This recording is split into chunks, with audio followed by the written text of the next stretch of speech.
The big fights keep coming here on DAZN. Remember, 8th of October, live on DAZN pay-per-view from already a sold-out O2 arena.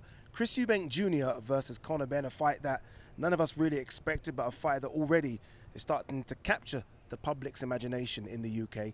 Let's get the view from stateside. I mean, talking about fighting, people are probably fighting for tickets to that fight. I mean, they're fighting for tickets. You said sold out, but I know people are trying to find a way to get into They're trying to add more seats in the O2 arena as we speak. They're trying to go up, stop, and add another layer. I mean, obviously, look, the fight for me is a massive fight UK side because of the history of the fathers. Has it kind of got people speaking about it in America at all?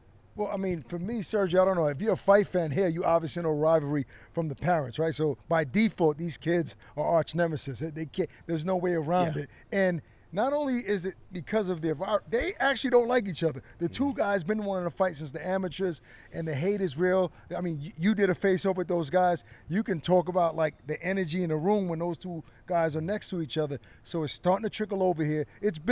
I've been excited about it because I'm a true fight fan. But I think because of Conor's personality, it's going to get to the casual fans here in America. You know what, Sergio? There are a lot of people, including myself, that are not the biggest fans of catchweight fights. Yeah. And I say some people are saying, one second, Chris Eubank's got big fights for him at 160 or 168. Conor's got massive fights for him at 147, right? Virgil Ortiz is there, Boots Ennis is there, there's others as well. Why go for each other? Well, it's the name and the rivalry, you know, the blood there, you know. So I think the fact that Nigel Benn came up short against Eubanks. I think his father came up short, so I think Conor Benn's going to want a redemption. He's going to want, you know, revenge. Yeah. So I think, you know, the rivalries there, it's great camera, you know, whenever they're in front of a camera, the things they say, the things they talk about, it's just, they speak to you really loud, and they can fight.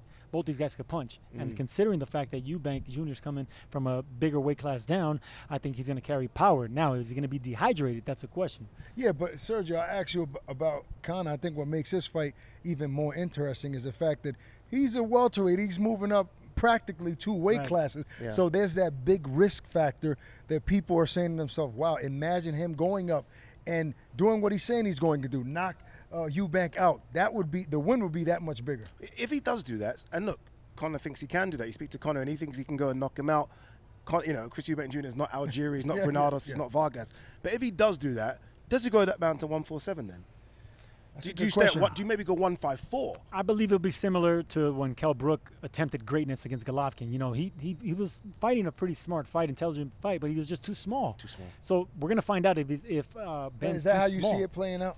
No. Okay. I really like Conor Benn. I think he has. Really? I really like the mentality. I like his he has the ferocity that his father had. Right. You know, he has that ferocity, but he's a little bit more smart with it. You know, and technique behind it. And Eubank, you know, we know what he could do at super middleweight. He's gonna be the naturally bigger fighter, the longer fighter. I don't know, man. It's gonna be explosive. I'll favor Benn. You know, but to answer your question, you know, that's a great question.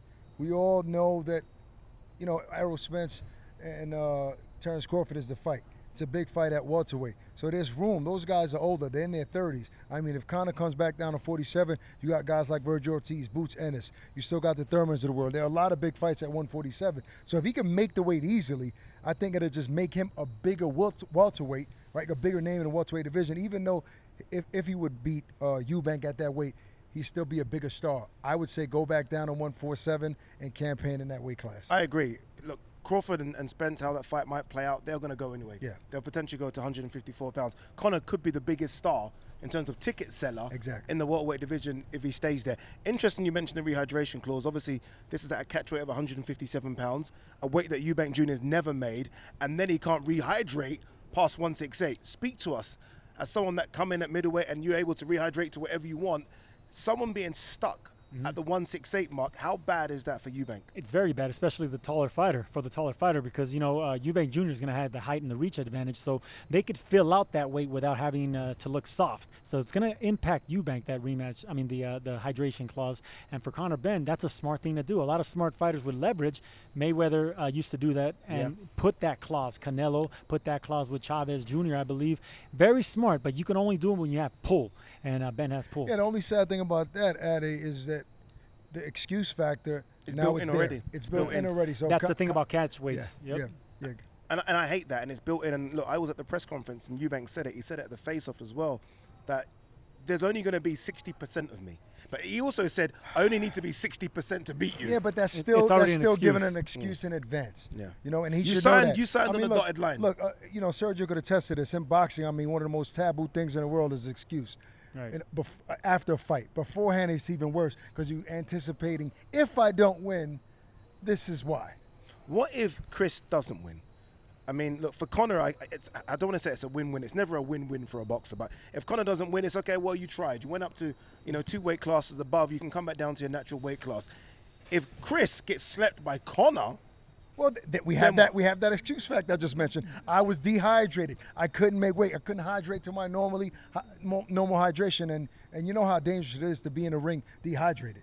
And that's very dangerous. No, listen, I've been part of that. Some of my worst performances is because I was trying to make weight and dehydrated. You know, when I fought Mosey, I had to shrink down to 154 pounds. That's not my weight division, but that was it's a big fight. You can't turn it down. I can't turn it down. Can't turn it down. You know, that whenever you have a fighter that's so naturally big like Eubank, he carries that size, that muscular frame. So to him have to go down, that's going to favor Ben. The older it is, the more it impacts you too. Yeah, but it can't be all for Chris. You know, Ben can't and his team can't budge. All right, we'll let you hydrate to whatever you want. All right, let's do it at 60. This guy's still coming up from 147. Yeah, there's got to be some restrictions that Conor puts in place to make this a fair fight. Yeah. And I think those restrictions, make it a 50-50 fight. Sergio, you've gone Conor. Where are you going? I love Conor's energy. I don't want to make a prediction this early. Usually I make predictions on fight week. I need to see what happens in the weigh-in. You just want to get out to the UK. Just say you want to get out to the UK. I'll tell you guys once I'm there at the O2. Yeah. All right, then we'll give a prediction. I'm saying Conor Benn by stoppage, and it's because he has two things you can't teach Conor Benn: charisma and power, and I think that's going to carry him to the finish line. Yeah, he's got that aggression as well. He's got that young killer aggression. Don't forget, that's a big one. Remember, live on DAZN pay-per-view, the 8th of October from the O2 Arena. The fathers fought twice. The sons are going to carry on that legacy. Chris Eubank Jr. versus Conor Benn. I wonder who Conor Benn fights next. A lot of speculation about Conor there's a lot of options on the table. Furman, Broner. Danny Garcia. Does he go maybe Avanesian European title shot? A lot of people have been asking about that one. Fight. Love it. Love the Ugas fight.